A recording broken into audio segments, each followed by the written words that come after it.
You are now listening to the Someone's Favorite Productions podcast network. Almost.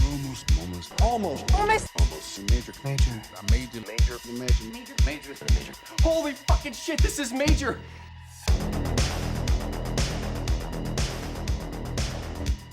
Hello and welcome to this week's episode of Almost Major, where we talk about the many major studios and the films they release. My name is Kevin Tudor. I'm here with Bryden Doyle. Hello. And today we are starting out our GEFFEN Pictures mini-series. We have 15 films that we are doing for GEFFEN Pictures. What are they? Off the top of my head. That's what I'm doing right now, is going off the top of my head. Okay. Personal Best, Risky Business, Lost in America, After Hours, Little Shop of Horrors, Beetlejuice, Men Don't Leave, everybody remembers that, Defending Your Life, The Last Boy Scout, M. Butterfly, Interview with the Vampire, Joe's Apartment, Michael Collins, Beavis and Butthead Do America, nominated and won Best Picture at the Oscars for the past 10 years after that came out, and The Butcher Boy. And today we are talking about Beetlejuice and Defending Your Life. Before we do that, I have some research, and I looked as far as I could, anything about GEFFEN Pictures, anything at the time. I found an article about David Geffen starting the company. There were some articles for specific films, like I believe I got one for like The Last Boy Scout and some of the production with that and how all that came to be. But there was not a lot about it. It's honestly, like, there was more articles about Geffen Records, which David Geffen, who started Geffen Records in 1980, later go on to co-found DreamWorks in 96, 98 is the... What's the Clooney movie? Peacemaker. That's 97. Yeah. 97, okay. Founded the Geffen Film Company in 1982 with Eric Eisner as president, no relation to Michael Eisner of Disney, and distributed its films through Warner Brothers. The logo, I put down get citation for this and did not get a citation. The logo was created by the famous Saul Bass. Who knows? I found a New York Times article from October 1982 where they say that Geffen Pictures was going to put out Man Trouble with Jack Nicholson and Diane Keaton. Geffen didn't end up putting out the movie. Instead, it was Fox in 1992 and without Diane Keaton. You can just print stuff back in the day. The company was renamed Geffen Pictures in 1990. 1993, Geffen and MTV had their first interaction when they struck a two-picture deal, which was Joe's Apartment and Beverly Hillbillies, Beavis and Butthead Do America, which that was both of those, I believe, were in 96. In 1998, the company shut down / folded into Warner Brothers after the release of The Butcher Boy.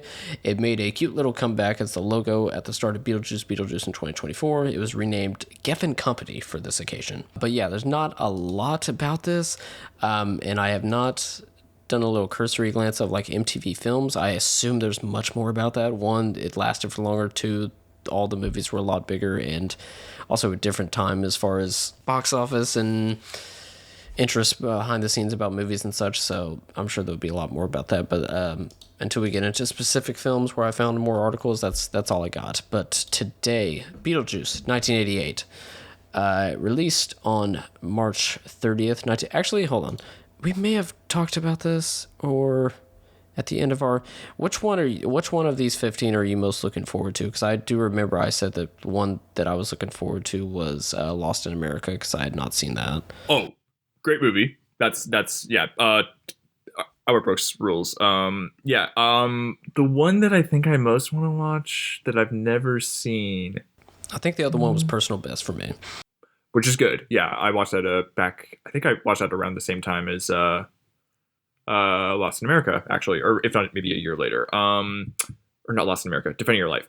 Just thinking about how I would like to see The Butcher Boy. Like, when I was going through a resolution a few years ago of watching Irish filmmakers movies, Jordan was a guy who came up a lot, and I like coming of age movies. And Jordan is a guy who, like, I'm sort of up and down on his filmography. He does some things really well, but I feel like his movies kind of have certain blockages that I can't get past. But no, I'm looking forward to that one. I am looking forward to revisiting Last Boy Scout, which I don't remember really liking, but also I don't recall paying much attention to as a teenager. And since then, I've really come to like Tony Scott a lot. So I'm curious to rewatch that one. Yeah, I've not seen that. And that'll be a fun rabbit hole of Tony Scott movies that I've not seen. I haven't seen Revenge. Doesn't it have a director's cut that I should watch instead, or which some people argue which one should you see? The director's cut I think is like 20 minutes shorter. I think sounds great. I'll do that. Yeah, I like that one fine. It's unpleasant. And But I've yeah, not seen Enemy of the State or Taken of Pelham 123 or Unstoppable. Unstoppable and Enemy of the State, bangers. Taking Up 123, not the best. Have you seen the 70s one with Robert Shaw and Walter Matthau? No. It's good. Yeah. Oh, I haven't seen Days of Thunder either. That's a No, rare it's- Tom Cruise that I've not seen. It's okay. Oh yeah, which that'll be interesting. We'll be talking about him like twice because of Risky Business and Interview with Vampire, and of course I called it the very clever double feature pairing. I called it was Cruising. Thank you very much. Oh, well, in that case, what's the miniseries title for Geffen Pictures? Go ahead. Geffen around. If you can hear the applause in the background, folks. Okay. Back to Beetlejuice. Released on March 30th, 1988 in exactly 1,000 theaters. Sounds fake. At number 1. Maxed out at 1,582 theaters. Won the Oscar for Best Makeup, which is great because the budget was $15 million. And there was a lot of trivia where I was like, most of the special effects were done in camera. A lot of it, like, Burton said that he wanted it to look B-movie-ish because they just didn't have enough money. And I was like, looks pretty fucking great. So It's incredible looking. My goodness. yeah. Opening weekend made $8 million, domestic and overall gross of $78.1 million. I also saw $84.6 million. I also saw $74.8 million. It made money. That's all I know. Top 5 films that weekend, Beetlejuice. It was number 1 for 4 weeks. Used to be a proper country. So that means for a whole month, people were just like, what do you want to go see? Beetlejuice again. I never know how to pronounce this. Biloxi Blues? The Matthew Broderick? Biloxi Blues, yeah. Okay. I've seen that one. It's a play adaptation. Never read the play for that, but I read it's a sequel to a play that I did read in high school. Brighton Beach Memoirs by Neil Simon. Yeah. Had to do a monologue from that for high school drama class. My performance was flawed.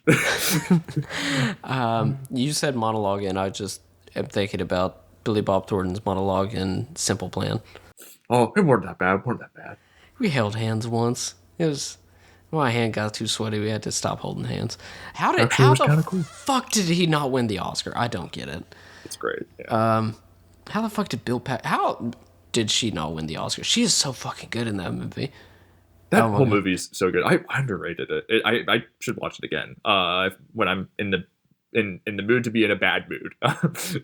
Oh yeah, watched that on Monday when we were snowed in and everybody couldn't go to work. So that is a good time to watch that movie. I was like, guys, we can either watch this or Girl with the Dragon Tattoo. Take your pick. Where was I? Oh, number 3 movie of that weekend was Bright Lights, Big City. I've not seen that. I would probably watch that. There is a Prince song that he gave exclusively to that movie, which is a fine song. And there's a remix of True Faith by New Order that plays in it. That's quite good. That movie's not that great though. Who directed that? James Bridges, who did Urban Cowboy and Mike's Murder and China Syndrome. Yeah, I think it's his last movie actually before he died. Have I seen China Syndrome? Is that the one where like 2 hours they're just like, we have to fix the water, and that's the whole movie? I haven't seen it. I've heard it's good. The Jane Mike's Fonda Murder is the one that is Jane Fonda, right? China Syndrome. and Jack Lemmon and Michael Douglas. Yeah. Okay. The Fox and the Hound, number 4, and The Seventh Sign is number 5, which is a wide release horror movie I need to watch. I'm sure it's perfectly okay. I was wondering why you watched this about it. I was thinking, just in a minute, looking through Demi Moore's filmography, it's like, oh no, it's the box office. Yeah. Number 1 song of the US this week is Man in the Mirror by Michael Jackson. Number 1 song in Canada this week is Never Gonna Give You Up by Rick Astley. There was like 4 Rick Astley songs that were number 1 this year. Canada loved that guy. It wasn't just Never Gonna Give You Up? Wow. No, 4 different songs. Wow. Insane. Oh, real quickly, do you know who directed the music video for Never Gonna Give You Up by Rick Astley? I do, but I can't think of it. Well, who is it? Simon West, Mr. Con Air himself. That's right. Wow. I've never seen Con Air. Oh, you know what? I haven't seen it in full for probably like close to 20 years. I should maybe rewatch it. Like Con Air or The Rock, I haven't seen any of those. Like, those are both 96, right? No, Con Air's 97. Con Air's 97, I think The Rock is 96. But both are Cage and Bruckheimer Productions. Yeah. Also, I haven't seen Armageddon, and that's 97, so... Yeah. Plot description from Google. This is for some reason really long, and they only give one actor's name. After Barbara and Adam Maitland die in a car accident, they find themselves stuck haunting their country residence, unable to leave the house. When the unbearable Dietzes and teen daughter Lydia, played by Winona Ryder, buy the house, the Maitlands attempt to scare them away without success. Their effects attract Beetlejuice, a rambunctious spirit. Rambunctious, you say, whose help quickly becomes dangerous for the Maitlands and innocent Lydia. And also rewatching this, Beetlejuice don't show up until like 50 minutes in. Yeah, it's wild. And I will also say, this movie's just flies by, but it is kind of dizzying the amount of stuff that happens in the last 15 minutes alone, where it's like, like them trying to set up like the theme park attraction, and then like the couple they start to like and then the marriage and everything, and then like it's just, and then there's like the stinger at the end with like the dance number and Beetlejuice getting his head shrunk. But it's like, I feel like most movies would take like much longer to get to all those beats alone, and inside Burton and his screenwriters are just like, grab it all in, like we have to wrap this up. And hey, movie's better for it, I think. Like, you know, it flies by like that. But yeah. Oh, yeah. Like, how long is Beetlejuice? I mean, is that probably it has to be almost 2 hours. There's no way. 104 minutes. That's not as bad. But still, credits start rolling on Beetlejuice at like 88 minutes. Like, it's it's very economical. God, and I bet Beetlejuice looks like ass. Watching this movie, I was like, I was about to cry. It looked so good. Story by... Credit is Michael McDowell and Larry Wilson. Wilson co-wrote Addams Family in 1991 and 5 episodes of Tales from the Crypt. This is written by Michael McDowell and Warren Scarron.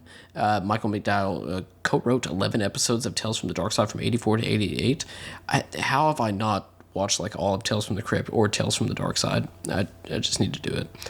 He adapted The Nightmare Before Christmas in 1993 and co-wrote the adaptation of Thinner in 1996. It's one of the worst movies of the 90s. And Scarron co-wrote Beverly Hills Cop 2 in 1987 and Batman in 1989. Directed by Tim Burton. Prior to this, the Frankenweenie short in 1984, Pee-wee's Big Adventure in 1985, the literal best movie of all time. The Alamo joke is maybe the funniest thing ever. After this, Batman in 1989, Edward Scissorhands in 1990, Batman Returns in 1992, Ed Wood 1994, Mars Attacks 1996. What a goddamn run. Like, that is insane. I didn't leave out any movie, and all of those are bangers. And then after that, he was like, what if I just shit out ass for the next 20 years? Also nominated for Best Animated Film at the Oscars for Frankenweenie and Corpse Bride. Frankenweenie, basically the only thing post-Sleepy Hollow that I care about. I mean, it's just about a little dead dog. I'm a big fan of that. Is there anything that you dig post-Sleepy Hollow? I'm a little spottier in terms of like Burton's filmography because he wasn't really one of my guys growing up.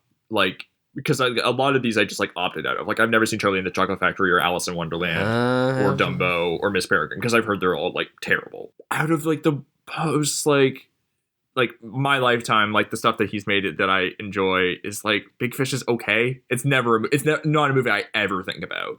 Save for like the bit where like Steve Buscemi like pops up again as like a bank robber or whatever. But like, yeah, Planet of the Apes was a movie I liked when I was like a kid. I think mainly just because I was like, oh, like these guys who look like animals are playing basketball and everything. I thought it was like funny, and then I had to watch it again for a university class, and I thought this is like just painful to sit through. And like, you know, in the way that Beetlejuice like just like moves at like a nice speedy clip and everything, it takes like over an hour for anything of substance to happen in Planet of the Apes. And Blank Check also, when they did that Burton miniseries where they just sounded like they were in torture for the last like 20 years of his career, I think they said that Mark Wahlberg's performance in Planet of the Apes gives off the vibe of someone who wants to beat up the movie he's in, which I think is a very apt description.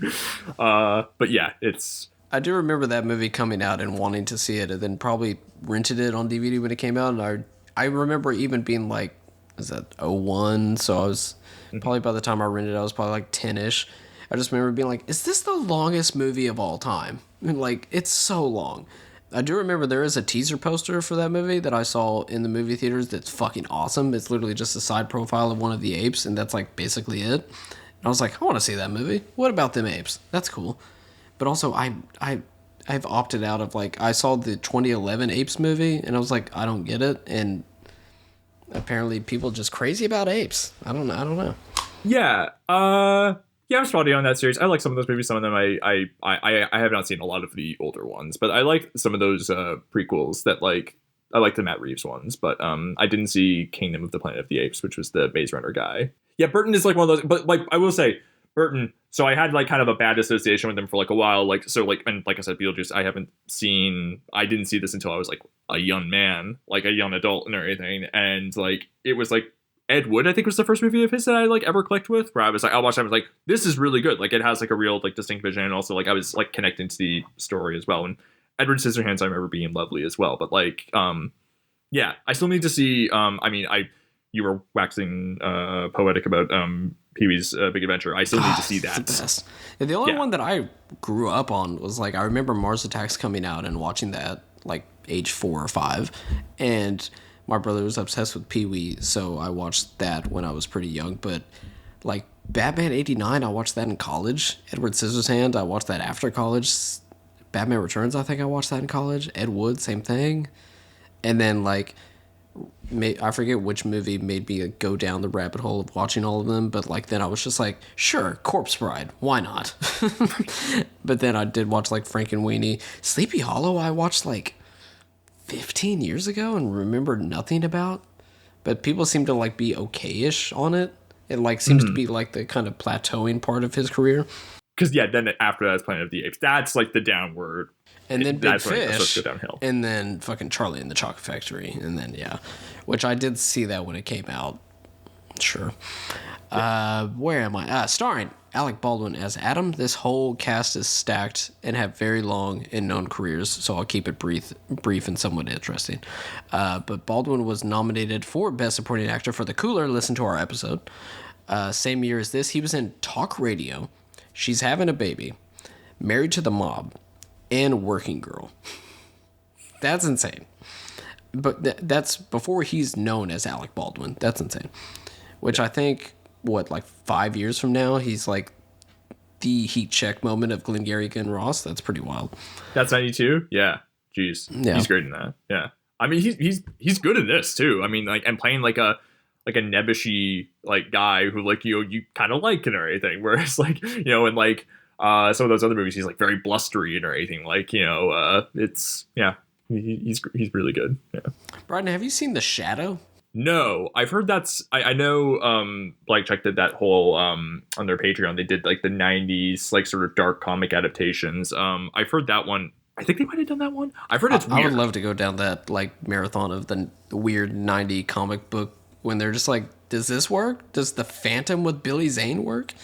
Right. I think they talked about that. How like it was like Batman, like the success of that like was like the thing where people are saying like, oh, so like do you like that sort of vibe with all these other characters? It's like no, it's the superheroes. That's the thing that we're gravitating towards. So you like Batman? What about The Shadow? It's just like that's not real. It's like we like Batman because we know who Batman is. They're like, how about Dick Tracy? Does that work for you? His best performance for me is Leonardo in the Clerks cartoon. Literally most of my comic sensibility comes from that show. Maybe the best thing Kevin Smith's been involved in. You ever seen Final Fantasy: The Spirits Within? He does a voice for that. No. Isn't James Woods also in that movie? Mm-hmm. There you go. I watched that at the time because my brother was obsessed with Final Fantasy, and I don't remember anything. I do remember... I think the lead character in that movie, because it's all CGI and it was a huge thing at the time and then just bombed because nobody besides nerds at the time knew what Final Fantasy was. But the lead character of that, they put her as like, the character, the CGI character, as like the cover of like Maxim magazine. So look that up. Gina Davis as Barbara, won for Best Supporting Actor for The Accidental Tourist in 1989. That's a real film. And nominated for Best Actress in Thelma and Louise. Probably should have won for that. Or The Fly. I just watched this, but she's in Fletch in 1985, and her name in the movie is Larry. Huh. I did not remember that being her character's name. Yeah. They say it a few times, and I'm like, the third time, I'm just like, are they saying Larry? And they mean Gina Davis? But before this movie, she rules in The Fly, 1986. Did you know that she did a show called The Gina Davis Show from 2000 to 2001? No. Was it like a talk show? No. Was it a sketch comedy show? No, it was just a regular ass, like probably three camera fucking sitcom. It ran from 2000, 2001, 22 episodes. Tuesday, after a new Dharma and Greg, when Gina Davis meets her guy's best friend, he puts his best foot forward. Not exactly his foot. She's got to discreetly confront him. Your TONGUE and my MOUTH? Nominated for favorite new comedy and female performer. The Gina Davis Show. See you Tuesday on ABC. I'm looking up who else was in it. That's Nobody. No? Oh, wow. I want you to, while I'm going through this, look up the poster that has like a tagline on it, and like they try to do like 3 zingers, and they just every single one just sucks. There is not no one in this show, by the way. You have Miri Rogers, ex-wife to Tom Cruise, and also good actress in her own right. John Francis Daly, from Freaks and Geeks, and director of Game Night. Okay, maybe. Oh well, I don't know. I don't know if this was like one of your guys. I don't know. Are you a Harlan Williams guy because of Half Baked or Dumb and Dumber? I mean, yeah. Sure. I think he's I'm Canadian. maybe stretching it here. Yeah. Yeah. Okay. Wow, that's wild. I did not know about the existence of that. That's crazy. And I'm surprised she got that after Cutthroat Island, which like they were like everybody involved go to jail, get out of here.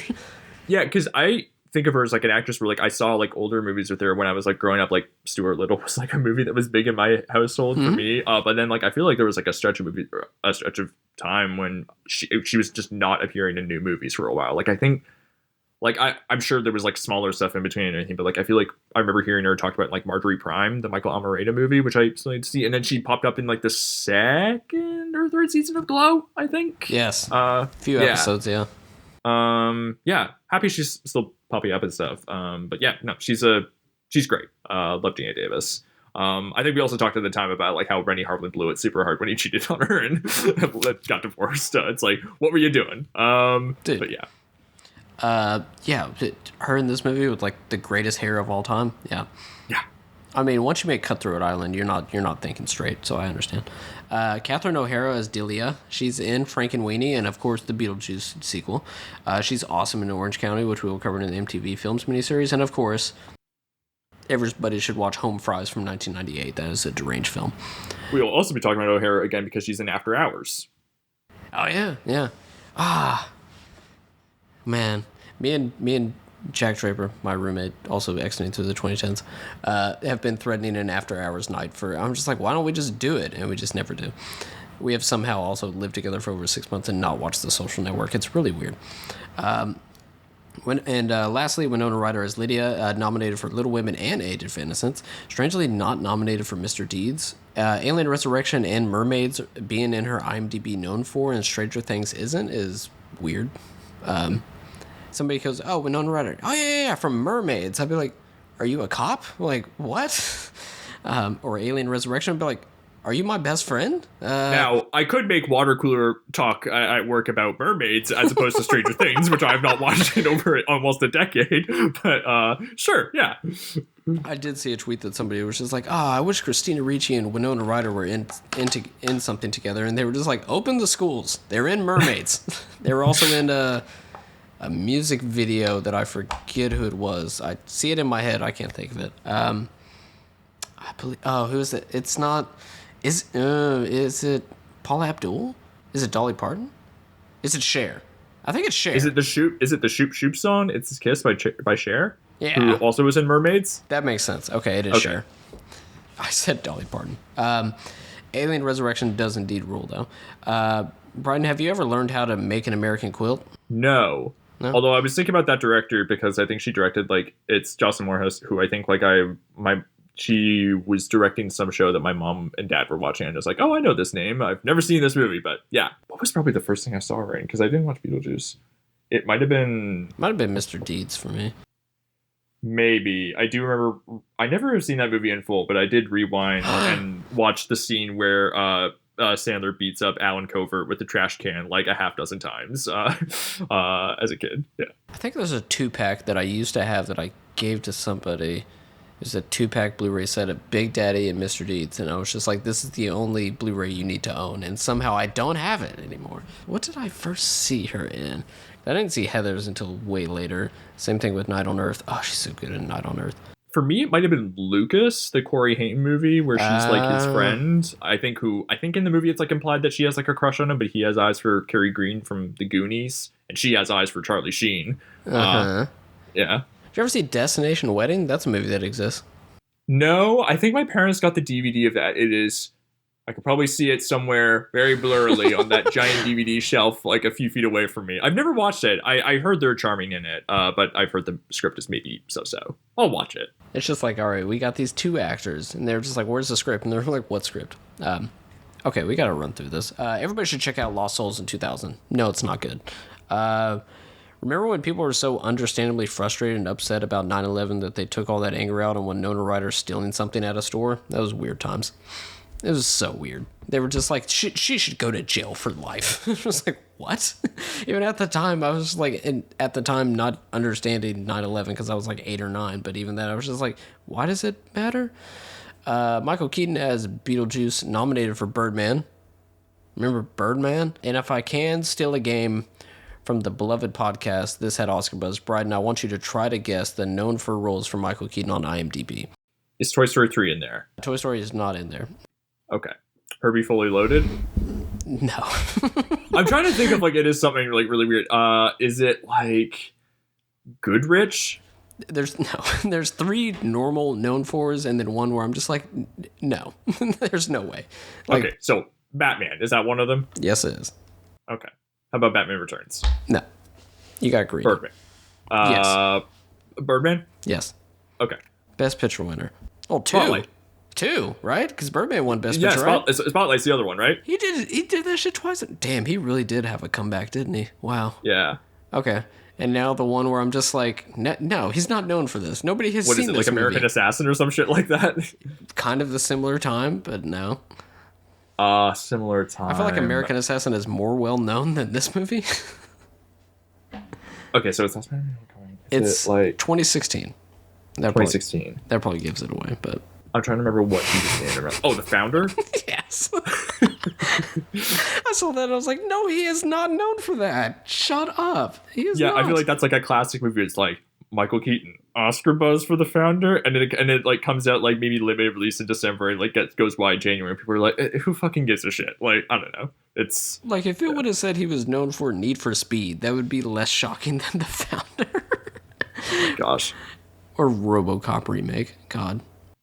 Oh, which RoboCop remake, speaking of which, I love to just like sometimes like look at my I sometimes love to just like keep a folder of like funny YouTube thumbnails, and it was an old, I don't know why this is on my suggested feed, but it was like best new movie trailers October 2013 HD, and the thumbnail image was the RoboCop remake, and I was like, oh man, I bet movie clips since Rotten Tomatoes trailers was in for a real disappointment when that movie came out.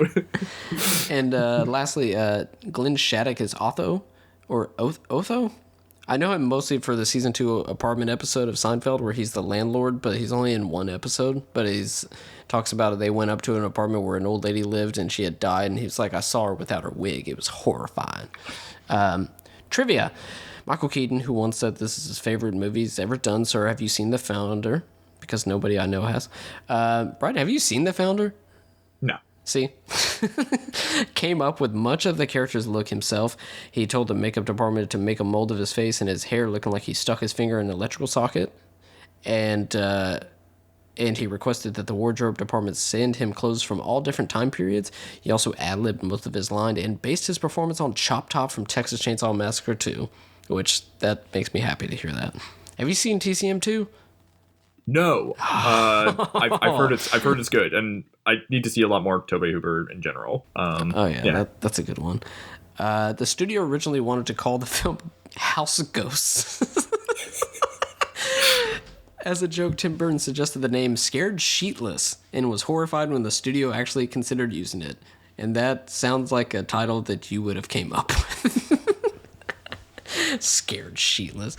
Beetlejuice, huh? What if we just called it House Ghosts? How about that?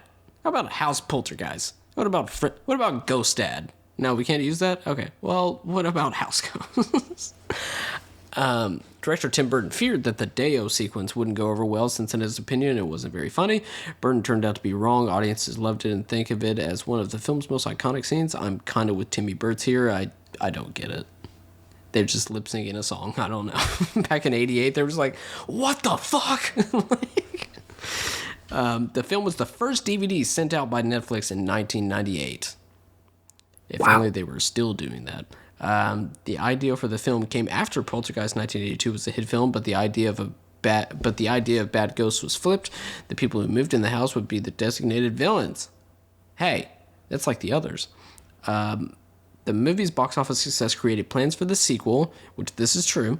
Beetlejuice Goes Hawaiian. A script was commissioned, and Michael Keaton and Winona Ryder both signed on to reprise their respective roles. Tim Burton lost interest in the project and went on to direct Batman and Batman Returns instead. Well, that might be a different story. But Evening with Kevin Smith, which he has a whole thing about Tim Burton, which is him shitting on Tim Burton, which is funny. But another one where he went into the studio after they wanted him to do Superman Lives, and they showed him the script that they had, and it was like, this is awful. And they were just like, okay, you can either do this or do Beetlejuice Goes Hawaiian. So he wrote that instead.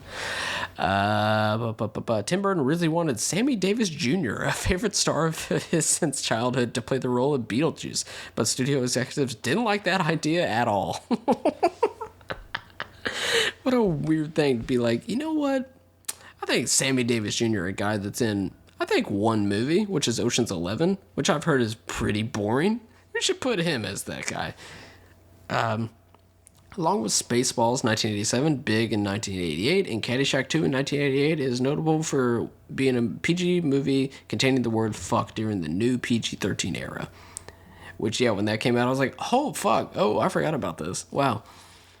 And lastly, spawned an ABC animated show that ran for 4 seasons from 1989 to 1991. And there's a sequel, I guess. How much did the sequel make? Oh, God. It had to have been a lot. I do not remember it being in theaters for an especially long time. I think I started working at my movie theater in October 2024, and it was maybe just on its way out.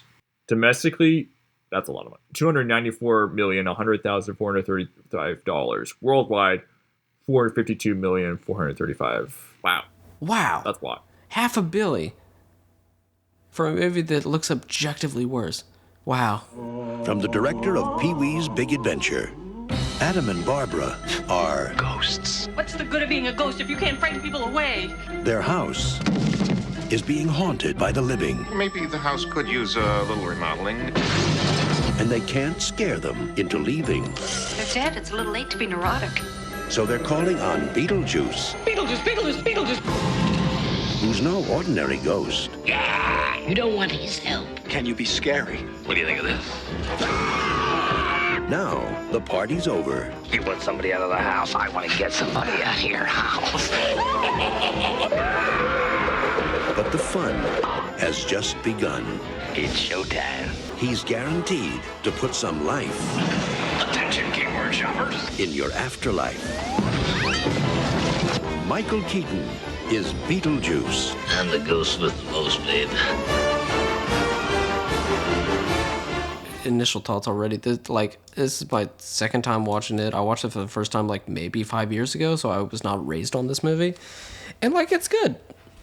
I don't know. It's one of those that if you're not over the moon about it or you weren't raised on it, I'm just like, oh yeah, that's Beetlejuice, and people are just like, you don't understand. I guess this is somewhat similar to if you watched another Burton-esque movie like Nightmare Before Christmas. Yeah, I've seen that once, and I'm like, yeah, it's cool. And people are just like, I based my whole life around this movie, and you just think it's cool. I'm just like, yeah, it's fine.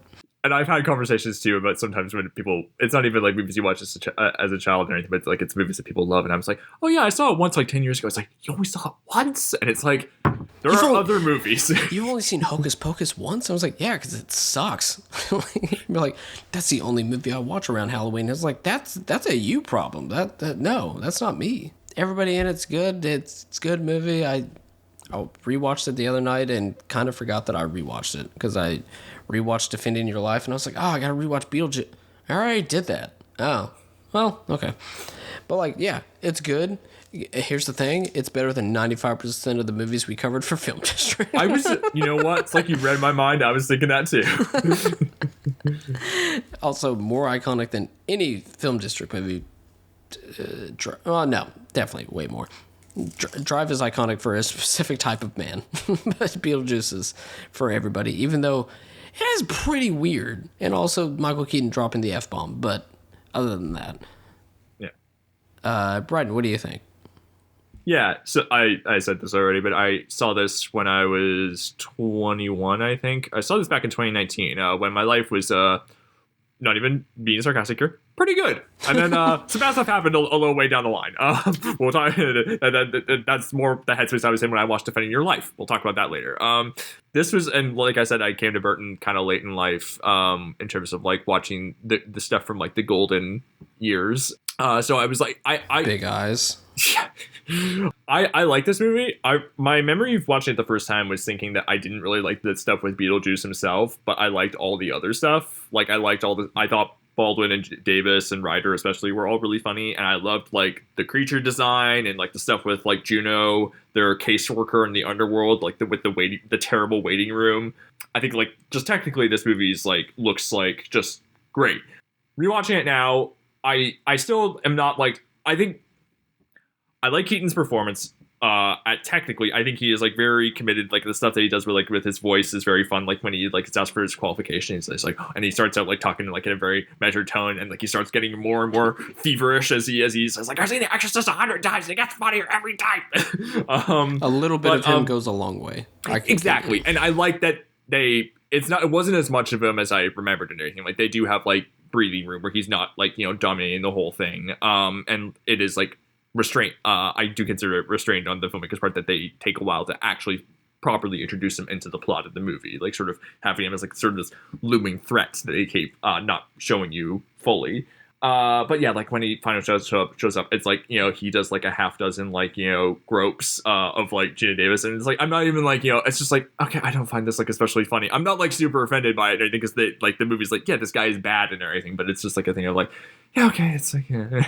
But Keaton commits. It's a good performance just for a character I don't find especially funny. But like I love all the stuff with like Baldwin and Davis, I think, because like they are acting like generally regular people as like circumstances are just like getting more and more bizarre. I mean, I think one of my favorite gags in the movie this time around was when they're trying to figure out how to scare Winona Ryder the best, and they like, and it's incredible like special effects work where like they like sort of like shift like the skin over their skulls in like weird ways, where like Baldwin makes his face into like a sort of like weird beak with bird with a beak, and it has like no eyes. Almost eyes are on his fingers, and then like Davis like pulls her jaw open and has like her eyeballs on her tongue and everything. And I like the bit where like Baldwin is like, he has his eyes on his fingers, so he's like moving it, he's adjusting his fingers so he can properly see her.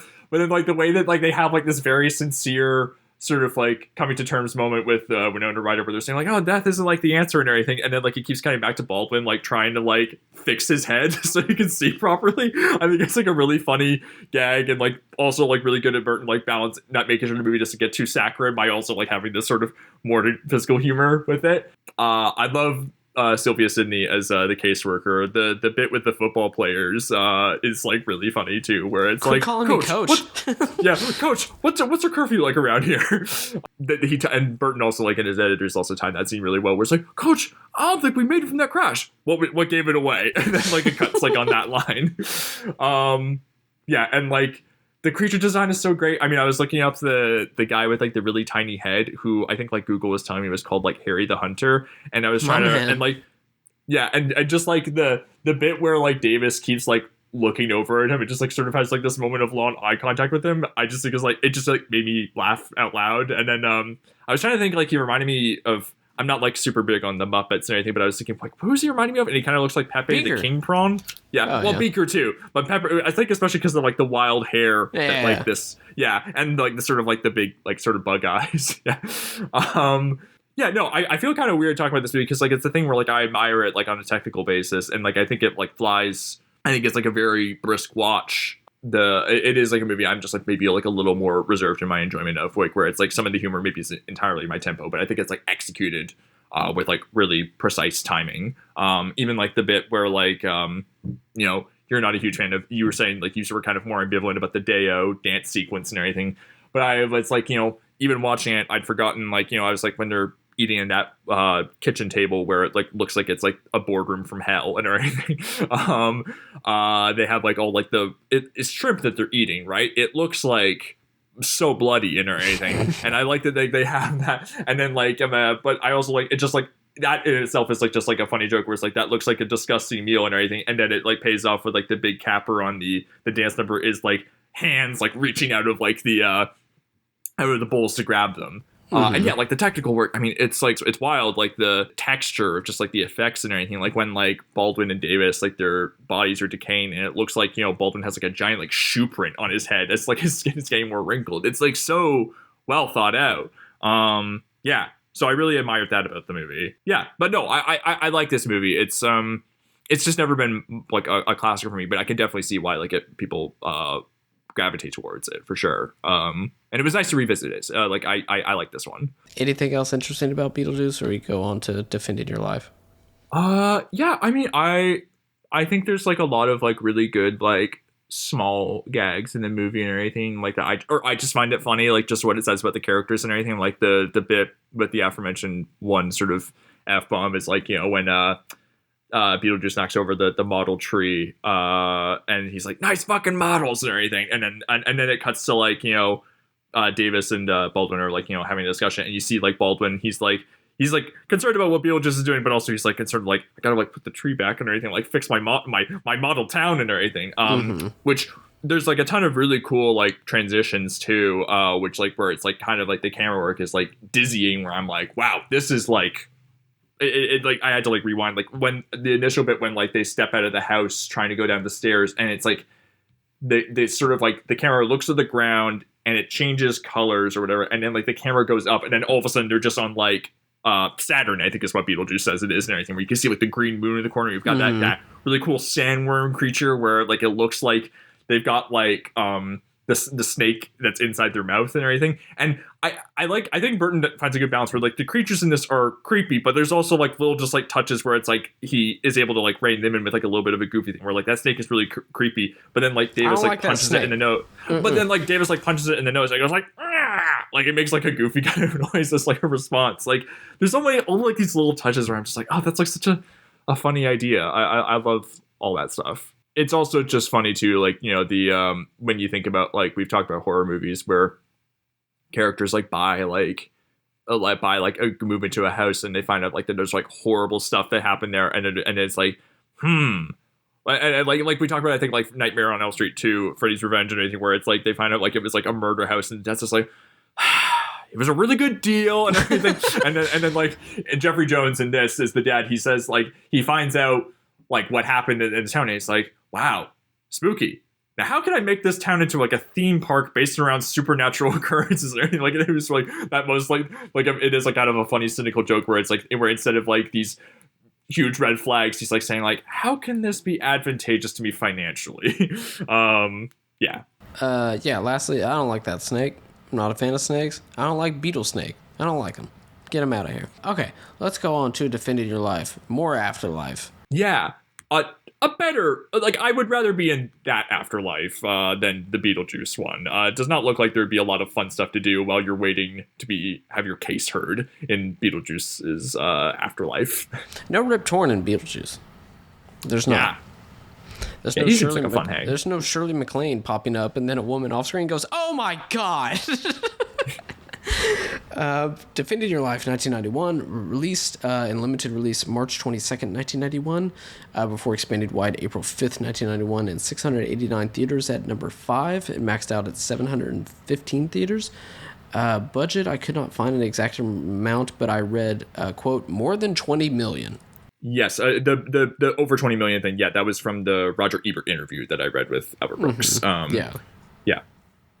Opening weekend made $3.2 million, domestic and overall gross of $16.3 million. Top 5 films that weekend, I went with the wide release weekend, so April 5th, 91. Number 1, Teenage Mutant Ninja Turtles 2, The Secret of the Ooze. And number 2, couldn't get to number 1, Silence of the Lambs. Sorry. Well, how long did that? When was this again? Like, because Silence of the Lambs is like a February release, right? It's been out for a while, right? So it was probably number 1 for like a month and a half. Yeah. There you go. Yeah. Number 3 is a movie I did not look it up. The Marrying Man. I've never heard of that. Marrying, man. That is like if I was playing the box office game, I would like Kill use it. all my hints up trying to get that. All the hints are revealed besides just the title, and you're like, what is this? Oh, you know what? It's Kim Basinger and Alec Baldwin. Wow. What the fuck? Oh, everything comes full circle. Let me look this up and see if I've even seen like the covering of this. Nope, doesn't exist. Never seen it. Never seen that cover. Dan Mecca-Cena has given it 2 stars. That's great. So it's like the worst movie ever made. From the director of The Brave Little Toaster. Sure. It's also 2 hours long. That's ridiculous. Number 4 that weekend was Dances with Wolves, and number 5 was Defending Your Life. Number 1 song in the U.S. this week is Coming Out of the Dark by Gloria Estefan, and number 1 song in Canada this week was Someday by Mariah Carey. Plot description from Google: Daniel Miller, played by Albert Brooks, isn't having a good week. For starters, he died after getting hit by a bus. Hey, Google, relax on the bits. That's what I do. Then he discovers that in the afterlife, he must defend his actions on Earth in order to ascend to a higher plane of existence. While awaiting judgment, he falls in love with Julia, played by Meryl Streep, whose near-perfect life on Earth seemingly makes her a shoo-in for ascension. However, Daniel's actions in his lifetime might not be enough for him to move on. We should have double-featured this with Monkey Bone. We should have just done it. Written and directed, but we've got big plans for that body of yours. Okay. Written and directed by Albert Brooks. Prior to this, as an actor, was nominated for Best Supporting Actor for Broadcast News in 1988. The best thing he's ever done was his role in Drive. I'm just going to stand by that. It's the best shit ever. Directed Real Life in 1979, Modern Romance in 1981, which I will be watching that when we do Lost in America in 1985. Which we will be covering this miniseries. After this, Mother in 1996, The Muse in 1999, and Looking for Comedy in the Muslim World in 2005. Have you seen that one? No, that's the last movie he's directed to date. I remember seeing previews for it as a kid, and I don't think I knew who Albert Brooks was at the time. So like it was like I just didn't really have a grasping like any kind of idea of like what it was. But yeah, no, I love Albert Brooks. He's the best. I mean, he's in. It was nice to see him in Ellen McKay as well, the recent James L. Brooks movie. He like the moment he shows up, I'm just like I was like laughing within seconds of him showing up. Yeah. Mm-hmm. It's also funny just like thinking about like I saw Taxi Driver when I was like in high school, and now I think I'm like only like a year removed from how old he is in that movie, and it's just like, oh my goodness, that's a 40-year-old man in that movie somehow. Like that, no, that's insane. I think about his role in Taxi Driver like almost every day. I'll just think to myself, there's a difference between we are the people and we are the people, don't you think? Starring Albert Brooks as Daniel Miller, Meryl Streep as Julia, Rip Torn as Bob Diamond, fantastic name, Lee Grant as Lena Foster. What are some gems from Meryl Streep besides the most obvious ones that you can think of? I like her in the Manchurian Candidate remake that Jonathan Demme did. I need to watch that. Deer Hunter. She's great in Adaptation. That's like one of my. I also really liked Let Them All Talk by Soderbergh. Julia and Julia is a lovely performance too. Oh hell yeah. Postcards from the Edge, I'm a big fan of. Yeah, I do love her in this too. Brooks talks about. Maybe my favorite is Silkwood. Silkwood rules. You know, I need to see that. Nichols is kind of like a big gap for me that I've only like recently tried to fill. Like I only just saw Closer for the first time like a few months ago. I need to rewatch that, not as like a 12-year-old that doesn't understand the dynamics of that movie whatsoever. I probably should watch that. But yeah, Silkwood's great. Also, Oklahoma movie for sure. Hey, yeah. Heartburn. I have seen Heartburn. It is. Yeah, that one's good. Yeah. Falling in Love. That one's decent. I know our friend Mitchell is like a big fan of that one. I like it fine. I'll give you 10 minutes to talk about Lions for Lambs. You always want to talk about that. Gosh, yeah, that movie stinks. She quotes The Who at one point, and it's just like totally cringe-inducing. Music of the Heart. We all remember where we were when that. Not seeing that despite liking Wes Craven. What is it? They're about to do Wes Craven on the mixed reviews. And Louis, who I was finally able to meet up with in Boston, he told me that, and I was just like, have fun. He has like 5 good movies. I've seen all of his like 30 movies, and the rest are like dog ass. Trivia. Feature film debut of Ethan Embry as Ethan Randall, who portrayed Steve, which you were telling me that was one of the flashbacks of one of the kids forgot The his... one that like Brooks Jr. takes the rap for is like, oh man, I'm the one who like forgot the paints and everything, and then Rip Torn says like, oh man, what a nice courageous act, and then Lee Grant says, yeah, cut to later that night, and it's like Brooks saying, it was my friend who forgot it. Yeah. Jane Fonda was offered the role of Lena Foster, who was played by Lee Grant, but she retired from acting the previous year after her films Stanley and Iris flopped, and she did not return to acting until Monster-in-Law in 2005. I did not know that was like that's wow. I didn't know that wild. either. I do remember Monster-in-Law coming out, and people were just like, "Oh man, she's back," and I was like, "For this?" Yeah, and Stanley and Iris like being the career ender, it's like, I mean, that movie's fine. Like it's not the best thing. It's not the best thing that either her or De Niro have done, but like, I don't think it should be a career ender. Anyway, weird. I think it was one of those things she probably wanted to quit, and then she was just looking for any excuse, and just like, "All right, I'm out of here." Rip Torn was offered his most famous role of Artie on Larry Sanders Show because the producer of the show noted the similarities between his character in this and in Artie for the Larry Sanders Show. That's interesting. And the studio was nervous about, and the studio says like that they were nervous about Rip Torn being in this, I guess, because he'd had some like offset troubles. I didn't look into the specifics of it, but like, and Brooks was also saying like, oh no, like I talked to him and like, told him like how serious this was, and also was like, he plays like villains often, but he's also got like great comic timing. And I was also thinking last night when I was like struggling to fall asleep, I was thinking like, oh yeah, we talked about Rip Torn in William Lustig's Hit List, a movie we all remember super well, right? No, I get. If you were to tell me, name one thing from Hit List or Relentless, I'd be like, that's the same movie. I don't know what you're talking about. It's the same movie.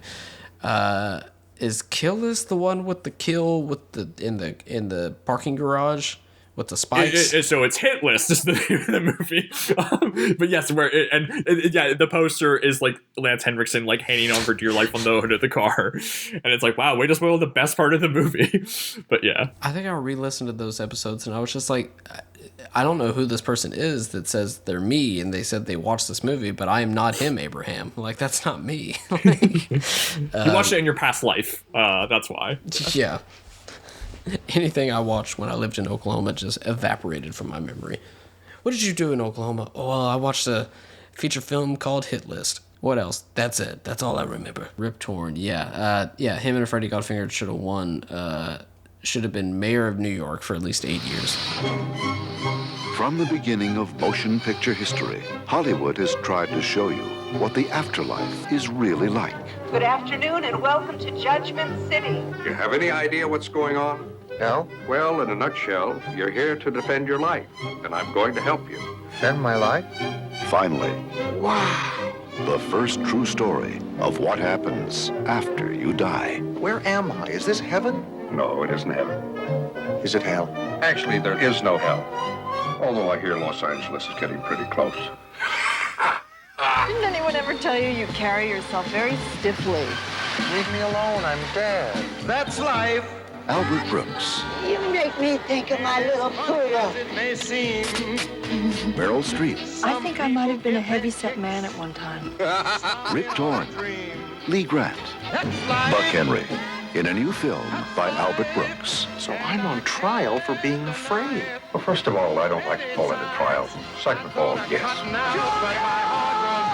If you see one movie before you die. I love you. I love you. This is damn exciting stuff. See Defending Your Life. Initial thoughts, Bryden. What do you think about Defending Your Life? Is it a first time watch or was this a rewatch?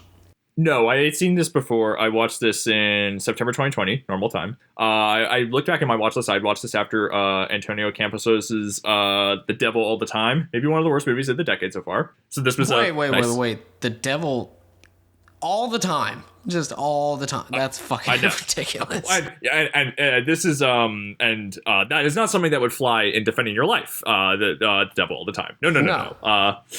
But yeah, no, I watched it after having seen like a few other Albert Brooks movies. I think the order that I went in filmography was like Lost in America, Modern Romance, Mother, then Real Life, and then I watched this. And I haven't finished his last two. I haven't seen his last two movies, The Muse and Looking for Comedy in the Muslim World. I think it's because like we've floated the idea of doing they both were put out by mini majors, we might potentially do, because The Muse is USA Films, and Looking for Comedy in the Muslim World is Warner Independent, both of which I think would be interesting. Yeah, both of which I think would be interesting miniseries. I really like him a lot. I have yet to see a movie of his that I dislike. You could have told me that Looking for Comedy in the Muslim World was a Sony Pictures classic, and I would have believed you, because that's what I thought in my head. But yeah, Warner Independent. So yeah, can't watch those until we cover them. Can't. Yeah. But yeah, no, I really, I mean, I love him as an actor.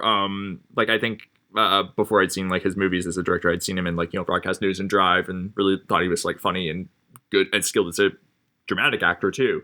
Yeah, I mean, I just think he's like so funny. And like, I mean, this one is like, I think he talked about this, like how in like interviews where like his first few movies, it is like his characters are kind of like tough cookies and everything. Like real life, he's like just badgering this family that like he won't leave alone. And then Modern Romance, he's like a nightmare boyfriend. Lost in America, he makes like terrible decisions that like cause him to suffer great indignities.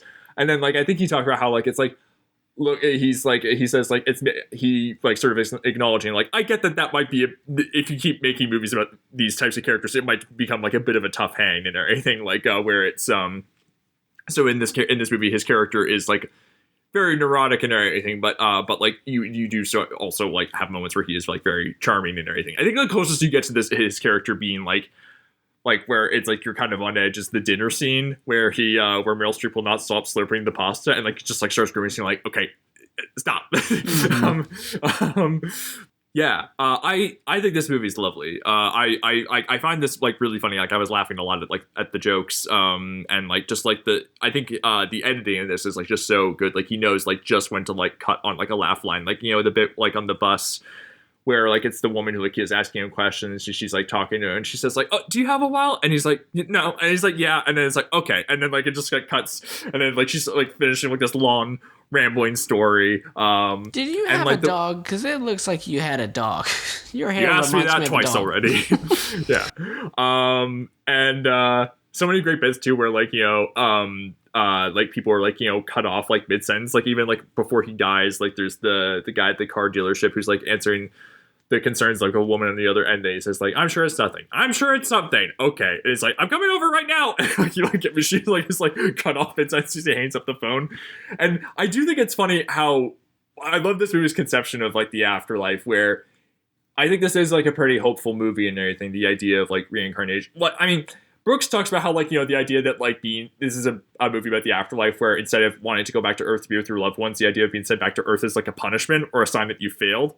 But I like that idea of, like, your fate is, like, but it's, like, I also like the idea that, like, your fate isn't sealed, that you do get, like, a second chance. And, like, him talk about, like, he talks about how, like, it is, like, people who are united by, the thing that unites them is, like, what are you afraid of in life and everything, and taking chances and living life to the fullest and standing out for yourself. And boy, did I find some of this movie relatable, where it's like him talking about like I think it's so funny when like he like is Rip Torn's defense for him for not standing up for himself in the fight is like as a kid is like it's like showing restraint, and Brooks says, "I think the restraint defense is a very good idea." And I feel like when people call me out on like not doing certain things, I'm like, no, it's all part of a very deliberate strategy. Believe me, that's why I'm not doing this. Yeah, I do think the movie is like very hopeful and everything, but I also do like that there is sort of like the friendliness of everyone is like almost like passive aggressive or smothering and everything, like, or there is kind of like it takes like only 30 minutes to determine whether a guy lived his life well and everything. And then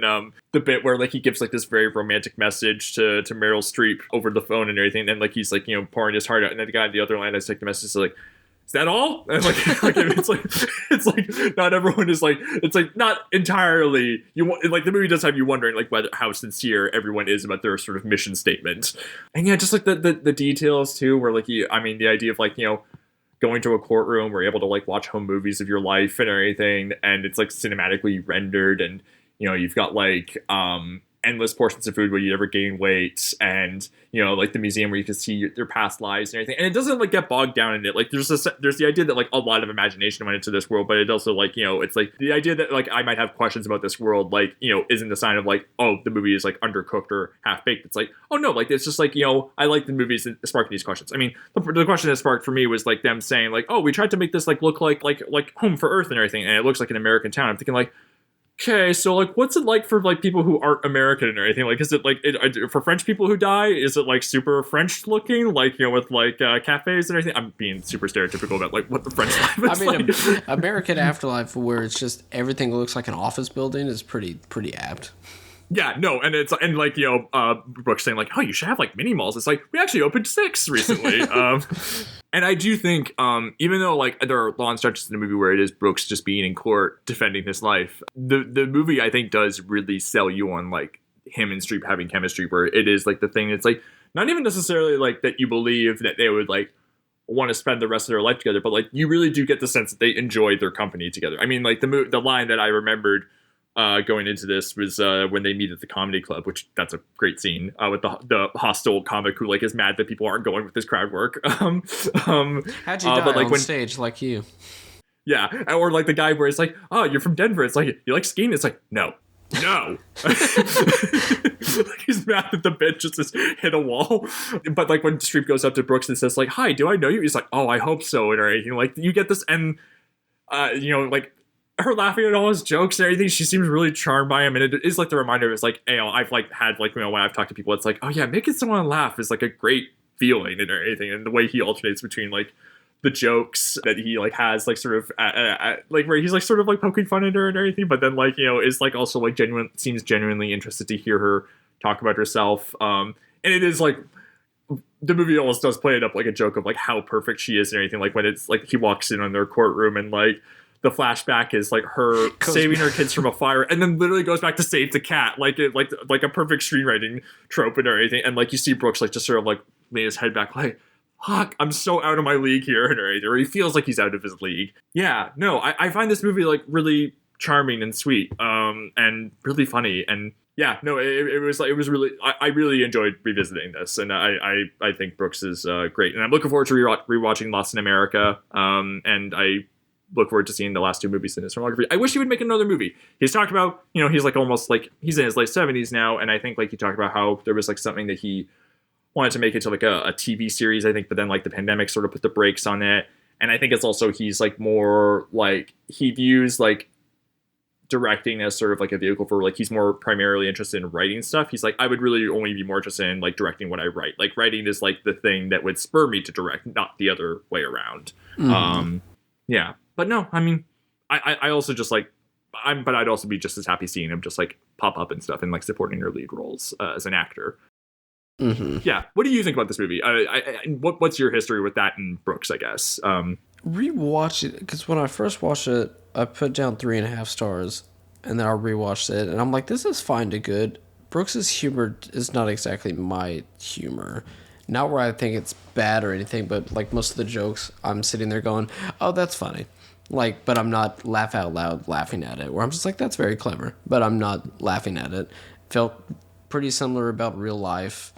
Is there another one of his that I have seen? No, I guess these are the only 2 that I've seen. Yeah. Oh, but I have seen all of his directed SNL shorts. Which, yeah, I'd actually like to hear about those, because I've never seen them. How do you like those ones? What are they like? Yeah. Fine, I guess. But also, again, like, he's not necessarily my guy, so I watch him like, oh, interesting. I forget, there was one that was like 15 minutes long. Whoa. And I think, I forget the host. I think it was, Rob Reiner was the host. So it must have been the 3rd episode. I think Rob Reiner was the host of that, and they had this short, and they're like, it's too long. And Rob Reiner was like, I'm not hosting it if you don't air all of it. Like, it was so long that in the middle of the short, they did a commercial break, came back, and then finished the short. Like, that's how fucking long it is. It's like him being a doctor, and the thing is, like, wouldn't it be crazy if I was a doctor? That one is not that good. It also says there's no musical guest, but Rob Reiner performs a number of loud singer acts.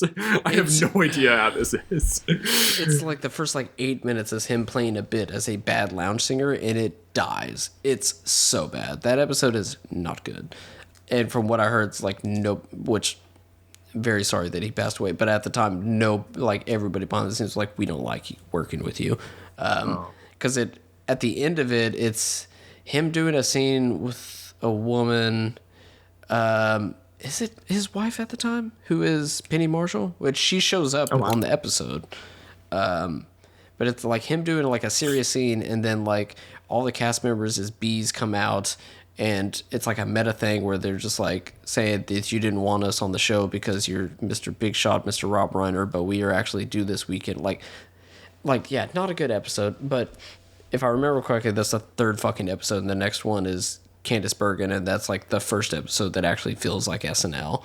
Because the second one is Paul Simon, and it's just like 95% of the show is just performances. It's so I think I've seen a clip from that where like, isn't there like a montage where it's like one of his songs playing and it's like showing like people embracing in like subway stations or something? Oh, that was the first Candice Bergen episode. It was a Christmas episode, and yeah, it was just a short that they made, and it was Homeward Bound being played. Right. That's incredible. Like, it's amazing. It's like the first like truly great thing of SNL, besides like skits that come back and shit like that, or sketches that come back. But yeah, that's like the first like great like not live thing that SNL did, because the Paul Simon episode also had like an extended bit where it's like, what if him and a basketball player were playing a game of basketball? Like, it's rough. As much as people were just like, man, that first season of SNL, it's just like, yeah, a lot of it sucks. But that's fine. Where were we? Albert Brooks. Yes, I've only seen 2 of his movies, and the other one, Real Life, I thought was good, but also another one that I was just like, oh, that's funny, but it's not making me die laughing is the thing, or even audibly laugh. But I'm just like, that's not bad. It's just not my kind of humor, even though I'm sitting there going, that is very clever, that is very funny, but it's not making me laugh that much. I will say it's like maybe like one of my favorite Meryl Streep performances, because like I don't think I've ever seen her like be this lovely and flirty and just like pops off the goddamn screen. Like, I mean, yeah, it's their chemistry together. I mean, like the scene when like they're like initially like saying goodnight in her hotel, which that's a funny bit where like she keeps talking about how great her hotel is, and like he's like, oh man, you're in a way better hotel than I am. Like, but like when she's like bouncing on her feet and kind of like moving her shoulders, where she's like kind of like, you get the feeling of like, oh man, like I kind of.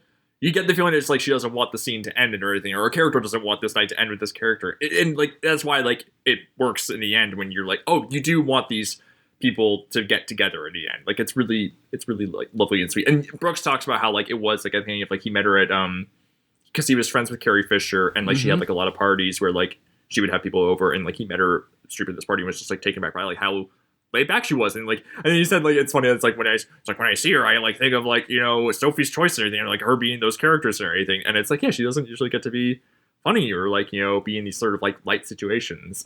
She doesn't get to be in She-Devil often, which is a perfectly whatever movie. I mean, she does do comedy. I mean, she does Death Becomes Her, I think, like the year after this, which she's so funny in. It's I agree with you. This is probably one of my favorite Street performances too. And I love Rip Torn in this too. I mean, he's so funny. Like, where his character is kind of an. When is Rip Torn bad? Yeah.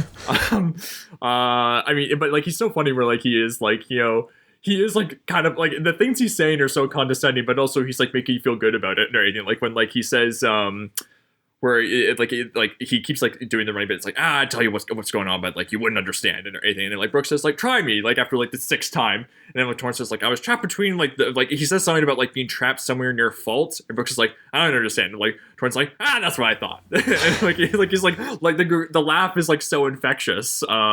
It's you really like his character, even though like it's like the thing of like when he's like trying to make these very sort of like thin arguments for why Brooks is not afraid and everything. You're just like, okay, this character's bullshitting and everything, but like, man, he's a good lawyer and everything. I would want him on my side. Buck Henry I think is also very funny in his one scene. Is the replacement. The replacement lawyer.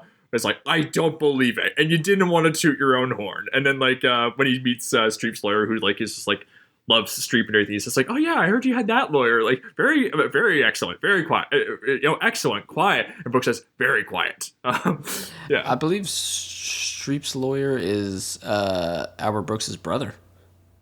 Oh, cool.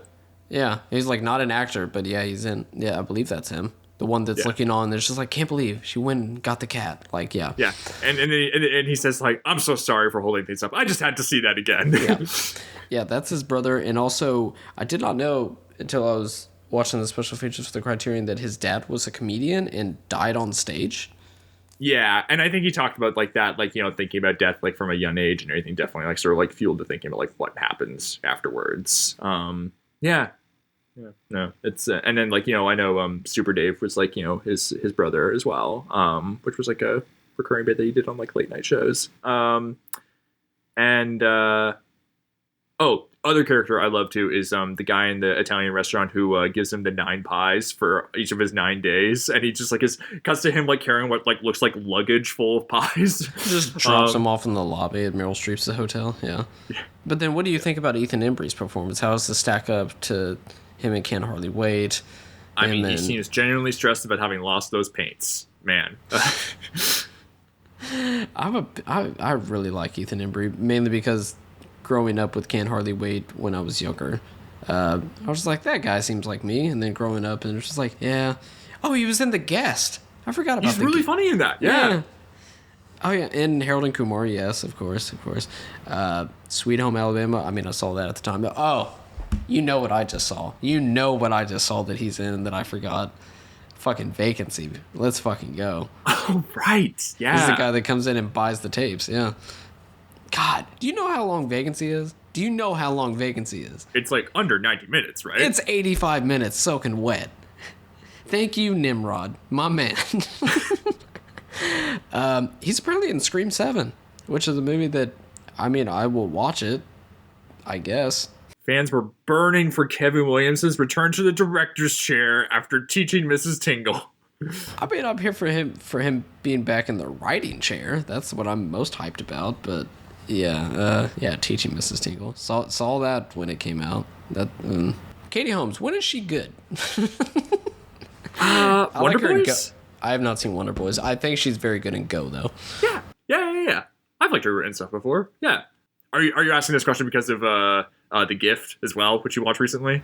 No. It's that teaching Mrs. Tingle is Katie Holmes. But also, both of them, Ethan Embry and Katie Holmes in Disturbing Behavior, bad movie. Right, but Embry's only like in the flashbacks. He's Marsden's brother who like died before he came to the new town, I think is what it is. Okay, yeah. Sure. I don't know. Before watching that movie, I was like, this exists as a trailer set to Flagpole set up by Harvey Danger. That's all I know this movie for. And they played the song in the movie, of course, when they escaped the mental institution. It also opens and closes with "Got You Where I Want You" by The Flies. Okay. Yeah. I also believe it's like barely 80 minutes, and they like cut out like 50 minutes of the movie. Weird. That's Disturbing Behavior. Disturbing Behavior is sitting through that movie. That's not even like, oh, you gotta watch that bad movie. Like, no, it's just fucking boring, dude. It sucks. How did David Netter let us down? His filmography is nuts. Director of Band of Brothers, The Pacific, Trancers 4 and 5. Was he like a TV guy? Like he directed a lot of TV? That would not surprise me if like he was like, maybe that's how he got the gig. Like was he an X-Files guy or like someone like around that time? He directed stuff. I don't know around that time, but he won a fucking Emmy for Game of Thrones. So yeah. So his 90s TV run, it's like Space, Above and Beyond, Millennium, which was the X-Files spin-off, I think. Yeah. And then Sleepwalkers, Roswell. It's like after. Okay. I don't know what Sleepwalkers is. I don't know either. Oh, Bruce Greenwood from Disturbing Behavior. There you go. It's created by Stephen Cronish and David S. Goyer. Bruce Greenwood and Naomi Watts. David S. Goyer? And Ruby. Jerry from ER. David S. Goyer, who co-created Freaky Links with Greg Hale, which stars Ethan Embry. We got it. We did it. We got it. For listeners at home, this is basically how most of Kevin and I's conversations go when we get up on Zoom, which is wonderful. I love it. But this is just like where it is like often like 26 degrees of connection here. It's I got great. us back to Ethan Embry, who appears in this movie for 10 seconds. Just like I believe Lanny Flaherty from Blair Witch Project 2 is in Natural Born Killers for maybe 5 seconds. Didn't even clock him when I watched it, but when I did the outline, I was like, oh, he's in it? Hell yeah. I was like, this movie rules even more. Before we do that, like, is there any other afterlife movies that we're missing? There is, of course, Monkey Bone, which is not really an afterlife, kind of a limbo coma thing. No, but like, yeah, no, I was actually thinking about this. One that I really like that I watched a couple years ago was Made in Heaven by Alan Rudolph, where it's Timothy Hutton dies in a car accident, goes to heaven, meets Kelly McGillis, who's like an angel who's never been to Sounds great. Earth. I'd love to die. die. And then they get separated because she goes to Earth like to live her sort of first incarnation as a human, and he sort of bargains a deal with the leader of heaven. I don't think they actually go by the name God, but they're played by Deborah Wainer in disguise. And they say like, okay, we'll send you to Earth as a reincarnated soul, and you have like 30 years for you and Kelly McGillis's paths to cross to determine if like you were meant to be together, and their paths just sort of keep narrowly missing as they sort of like live out their different lives. It's a lovely little movie. I really like that one a lot. What about you? What are some afterlife movies you like? This movie directed by Henry Selick came out in 2001. Oh yes, Monkey Bone, of course. You came in hot with that one. Yeah. I mean, I rewatched that and I was like, this is bad. But me, when that movie came out, I adored that movie. I will say Chris Kattan is very fucking good in it. I just started listening off. You know that movie Afterlife? You ever seen that? That's a good movie. What happens in that? Is that the Japanese movie, or are we thinking about the Liam Neeson, Christina Ricci one? I was just making it up. Well, it's kind of a spoiler, but Jacob's Ladder. Yes, I do love that movie too. Yeah. Well, Buck Henry connection, Heaven Can Wait. Oh yeah, I like that one. Okay, I watched that on New Year's a couple of nights ago, or a couple of years ago, I should say, with my family. Yeah. Charles Grodin's really funny in that. Oh, the Afterlife. Yes, I do want to watch this movie. I have not seen that. The Fountain sucks. Wrist Cutters, that sucks. Stay, that sucks. Stay really sucks. Like, really sucks. Cloud Atlas, no thanks. A Ghost Story, absolutely not. This list kind of sucks. I'll just go with Jacob's Ladder, which is kind of a cheap answer because it's like you don't know until like the last minute, but boy howdy. No, I love that movie too. Yeah. Oh yeah, it's so good. A James Brown needle drop? Come on now. Yeah. And the score that plays at the end too, when like he finds out everything and is like is like ascending.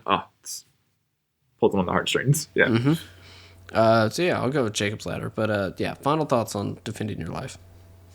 Yeah, really like it. It's it makes me. I'm looking forward to revisiting more Albert Brooks' stuff for later in the miniseries, and yeah, and if I'm not, I think this will probably drop in like a week or two and everything. But if people are looking for like a good movie to watch around Valentine's Day, Defending Your Life is a perfect movie to watch around that time because it's really funny and it's a love story where it has a happy ending. Yeah, no, it's really good.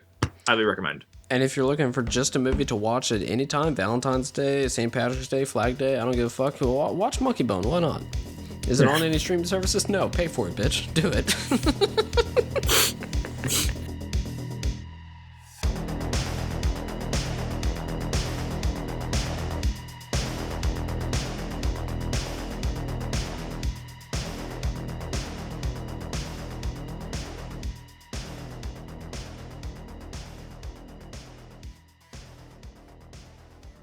Hey, this is Jason Kleberg from the Force 5 podcast, a show that forces a guest to come up with a movie-themed top 5 list topic, and then we reveal our picks on air. Top 5 heist films, top 5 tearjerkers, top 5 movie dogs. Every show you'll be asking yourself, what would be on my list? Guests include directors, screenwriters, actors, podcasters, musicians, authors, and even a professional wrestler. Subscribe to the Force 5 podcast, and you won't just be a listener, you'll be a list nerd. The Force 5 podcast, available wherever you're listening now.